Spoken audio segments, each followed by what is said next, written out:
السلام علیکم، میرا نام ہے ذیشان دیا راجپوت۔ میری بہنوں اور میرے بھائیوں، آج میں آپ کے سامنے جنات کا وجود اور قرآن کریم اس بارے میں ہمیں کیا بتاتا ہے۔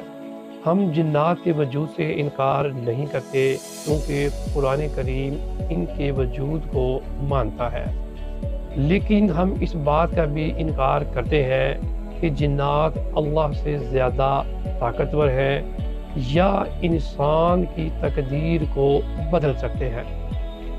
قرآن کریم ہمیں بتاتا ہے کہ جنات بھی اللہ کی مخلوق ہے۔ جیسے انسان کو مٹی سے بنایا گیا، ویسے ہی جنات کو آگ سے بنایا گیا۔ لیکن ایک پیغام آپ کے سامنے واضح کرتا چلوں کہ جنات نہ تو خدا ہیں اور نہ ہی خدائی طاقت رکھتے ہیں اور نہ ہی غیب کے مالک ہیں۔ اللہ آپ کا حامی و ناصر ہو۔ السلام علیکم۔